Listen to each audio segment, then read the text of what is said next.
All right, let's get right into it.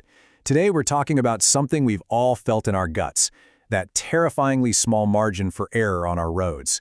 We're going to deconstruct the patterns of what feels like pure madness to figure out how a simple, everyday commute can turn into a life-or-death gamble in literally a split second. And this quote just hits it right on the head, doesn't it? It perfectly captures that razor's edge we're all driving on every single day. This isn't just about traffic laws, it's about being in a shared space where one person's insane decision is measured in inches and heartbeats. And this number, this 1 inch, it just keeps popping up again and again in the stories we're looking at. Think about that. 1 inch. It's the gap between your car's mirror and a bus flying past. It's the space between a motorcycle handlebar and a guardrail. It is the impossibly, terrifyingly thin line between getting home safe and sound and becoming another statistic. So let's start with a scene from one of the accounts. It's just after 4 in the afternoon, and the location? A winding road right next to a cemetery. I mean, you can't make this stuff up. There are 2 cars, and they've created this small inverted triangle of space between them. The driver's being careful, respecting the road. It's quiet. Well, for a moment anyway. And then, bam! An auto rickshaw just shatters the calm. It dives headfirst into that tiny space, leaving maybe an inch of clearance. But here's the kicker. The name painted on its side? Tatwamasi. It's a Sanskrit phrase that means thou art that, a deep philosophical concept about the oneness of the universe. The irony is just staggering. A vehicle named for unity performing an act of pure, selfish chaos. So you see, this isn't just one scary story. It's a pattern that repeats itself over and over. These are those heart-stopping moments where the road stops being about getting from A to B and starts feeling like a high-stakes negotiation with fate itself. And that's really the most important thing to understand here. The incidents we're talking about, they aren't random accidents. No way. They are the direct result of deliberate gambles. And our goal today is to pull these gambles apart, to really understand their anatomy, so we can all get a little better at defending ourselves against them. Okay, so to make any sense of this chaos, what our sources have done is create a kind of field guide. They've actually put names to these specific reckless maneuvers, and by classifying them, we can stop seeing them as just random acts of insanity and start recognizing them as predictable and avoidable tactics. First up, we've got the unauthorized crossover. This move is born from pure, unadulterated impatience. It's not about finding a safe place to make a turn. It's about taking the absolute shortest, most direct path to where you're going, even if that path carves right through several lanes of fast-moving traffic. Here's a real-world example. On National Highway 66, one biker decides he needs to get to a petrol pump right now. This one selfish decision sets off a terrifying chain reaction. The auto in front of him nearly flips over, and the car behind that is forced into an emergency swerve that the witness described with the precision of a physicist as a half-parabolic curve. It just shows how one person's gamble forces everyone else on the road into desperate, life-saving calculations. Next, let's talk about the bridge daredevil. Oh, this is a classic high-risk maneuver, one you've probably seen yourself.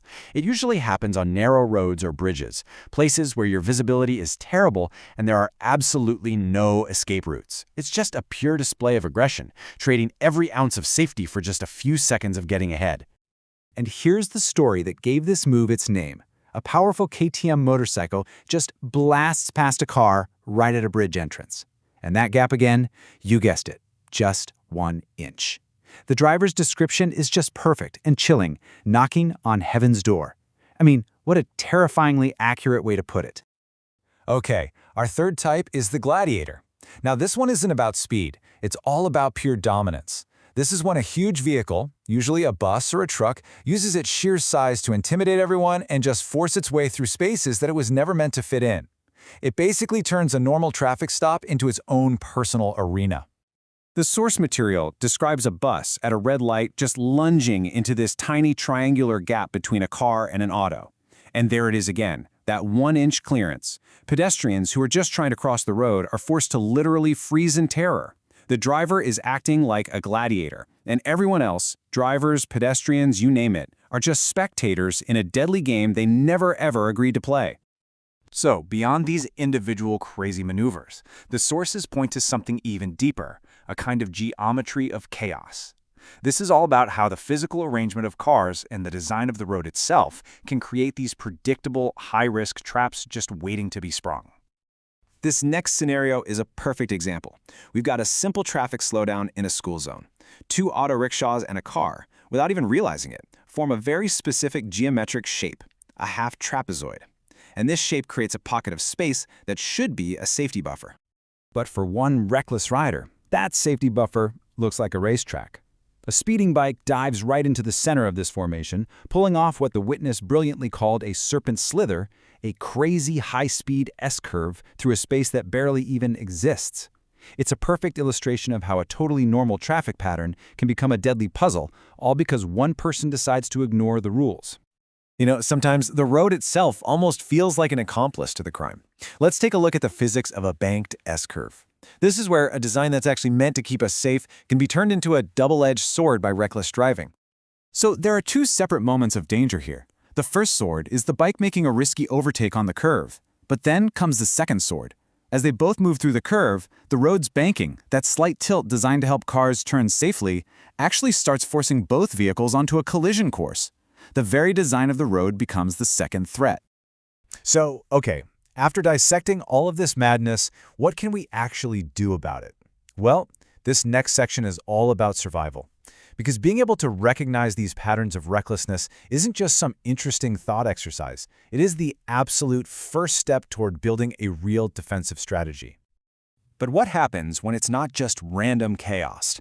What do you do when you get that horrible feeling in your stomach that the aggression is being directed specifically at you?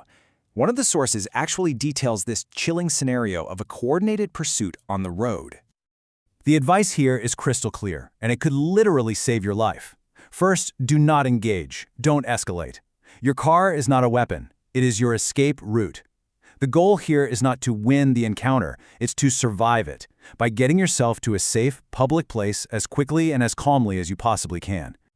You know, if we boil down every single one of these near misses, every gamble, every geometric trap, it all comes down to this one simple supreme commandment: respect the gap. That space between you and the next car is not an invitation. It's a buffer. It's your reaction time. It's the only thing that separates a close call from a catastrophe. This quote comes from a witness who watched a scooter miss a pedestrian, a car, and a dog all within about 5 seconds. And it just perfectly sums up the role that pure dumb luck plays in all of this. See, every story we've looked at today ended without a crash. Not because of skill, but because of mercy. But mercy? Mercy is not a traffic strategy. And that leaves us with a final, pretty sobering question, doesn't it? All of these drivers, they gambled and they won. They threaded the needle, they beat the odds, they drove away. But the road's mercy isn't infinite. So what happens to all of us when it finally runs out?